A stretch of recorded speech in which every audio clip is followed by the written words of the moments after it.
तो सभी विद्यार्थियों का स्वागत है। आज हम 9th चैप्टर क्लास 10th के त्रिकोणमिति के अनुप्रयोग के एक क्वेश्चन की और बात करेंगे। तो क्वेश्चन है, भूमि के एक बिंदु से, अब भूमि का एक बिंदु है, कहीं पर भी बना लीजिए, मान लीजिए मैंने यहाँ बना लिया, भूमि पर एक बिंदु है, एक बिंदु से एक 20 मीटर ऊंचा भवन है, 20 मीटर ऊंचा भवन है, ये भवन है, मकान है, कितना ऊंचा मीटर ऊंचा है, 20 मीटर ऊंचे भवन के शिखर, शिखर ये है भवन का, उस पर लगी है कौन, संचार मीनार।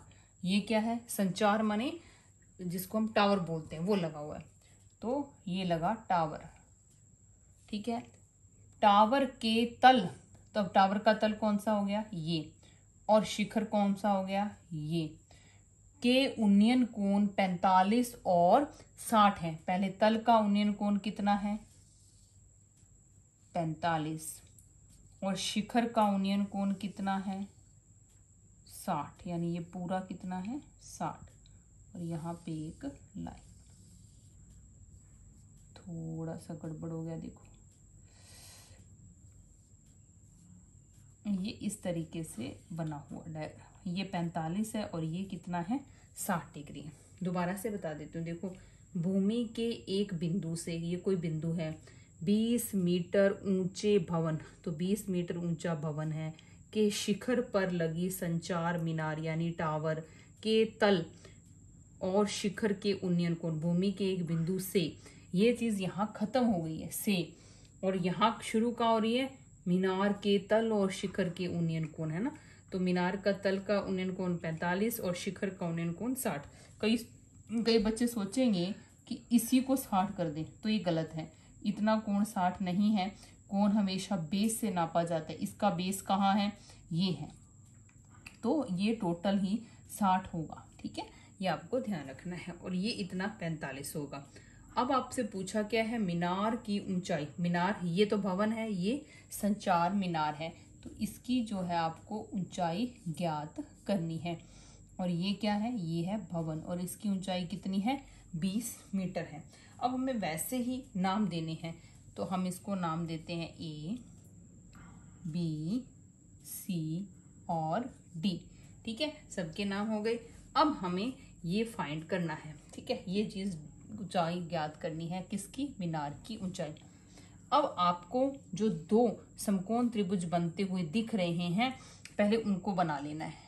एक मैं यहाँ बना देती हूँ और यहाँ बना देती हूँ, देखो ये देखो, यहाँ पहला ए, फिर सी, फिर बी, और छोटे वाले में कोण कितना है, 45 डिग्री, ये हमें पता नहीं है, ये कितनी है, 20, ठीक है, इतनी बात समझ आ गई। और दूसरा जो डायग्राम बना हुआ है वो क्या बना हुआ है, तो वो बना हुआ है, मैं यहाँ बना देती हूँ, देखो बड़े वाला, तो कोण कितना है बड़े वाले में, 60 डिग्री, ये कितना है हमें पता नहीं, लेकिन है कौन, ए बी सेम है। फिर ये वाली जो लेंथ है वो कितनी है, तो वो मिलान है दोनों का, यानी इस लेंथ में, इसमें ये भी आएगा और ये भी आएगा, तो थोड़ा सा हिस्सा इसका और थोड़ा सा हिस्सा इसका भी है, ठीक है, इस तरीके से ये डायग्राम जो है वो बनेगा। अब हम बात करते हैं, सबसे पहले इसकी बात करते हैं, इसमें अब इसमें हमें क्या क्या भुजा, कौन सी भुजा में संबंध ज्ञात करना है वो कैसे पता चलेगा, तो ये कर्ण, ठीक है, ये आधार, और ये क्या हो गया, लंब, लंब और आधार, तो लंब और आधार किस में होते हैं, अभी हमने किया था, लंब और आधार किस में होते हैं, tan में होते हैं, तो tan 45 बराबर लंब बटे आधार, लंब ये है 20 मीटर, आधार ए बी हमें पता नहीं है, tan 45 का मान होता है 1, 20 बटे ए बी, तो ए बी का मान कितना आ गया है, 20 आ गया है, कितना आ गया बेटा, 20 मीटर आ गया, तो हमारे पास ए बी आ गया। अब आपको दिख रहा होगा कि ये ए बी यहाँ भी है, तो यहाँ हम मान लिख सकते हैं 20, ठीक है, और ये भी 20 था, और ये हमें पता नहीं था, तो यहाँ पे क्वेश्चन मार्क लगा दिया। ये किन दोनों का मिक्सचर था, डी सी और यहाँ पे बी लिखा हुआ है, ठीक है। अब इस त्रिभुज की अगर हम बात करें तो यहाँ पर आपको त्रिभुज के नाम लिखने हैं ए बी सी। ये ए बी सी था, यहाँ पे कौन सा त्रिभुज है, ए बी और डी है, ए बी और डी। अब इसमें अगर हम बात करें तो tan का मान कितना है, 60, और ये वाली भुजा की जगह आप क्या लिखोगे, यहाँ पे तो हमने 20 लिखा, यहाँ पे क्या लिखोगे, डी सी प्लस 20 है ना, और बटे में कितना, 20। अब tan 60 का मान होता है √3 बराबर डी सी प्लस 20 और बटे में भी 20। अब इसका तिरछा गुना करेंगे तो 20 √3 आ जाएगा, और ये प्लस में है और इधर आएगा तो क्या हो जाएगा, माइनस हो जाएगा, डी सी बच जाएगा। 20 कॉमन लेंगे और √3 - 1 बराबर डी सी आ गया। अब हमें फाइंड कौन सी भुजा करनी थी, तो डी सी ही करनी थी, और डी सी का मान आ गया है 20 √3 - 1। इतना भी सही है, ठीक है। अगर कोई आंसर पूछे तो ये और इसके पीछे मीटर लगा दीजिए, लेकिन अगर आप इसको विस्तृत रूप में करना चाहते हैं तो √3 की वैल्यू लिखकर और उसको कर सकते हैं। √3 की वैल्यू होती है 1.732, ये वैल्यू होती है। उसको 1 में से माइनस करेंगे तो क्या बच जाएगा, 7.732 बच जाएगा, और उसको 20 से गुणा कर देंगे, लेकिन वो ज़रूरत नहीं पड़ती उसको करने की।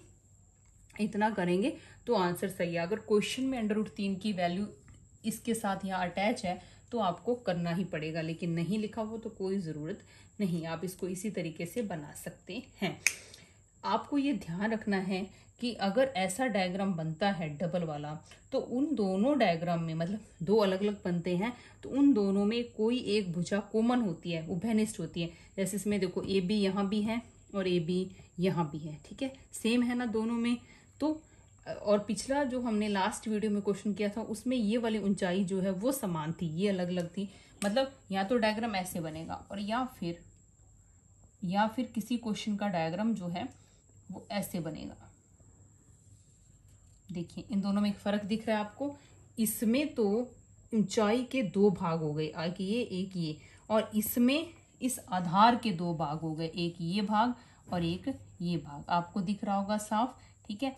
तो आपको ये ध्यान रखना है, कर्ण के कभी भी पोर्शन नहीं होंगे, ये इस भुजा के, ये भी याद रखें, इस भुजा के कभी भी 2 भाग नहीं हो सकते। भाग होंगे तो या तो आधार की होंगे या फिर ऊंचाई की होंगे, ये आपको याद रखना है और ध्यान भी रखना है। इससे डायग्राम बनाने में क्या मिलेगी, आपको हेल्प मिलेगी। धन्यवाद। Next video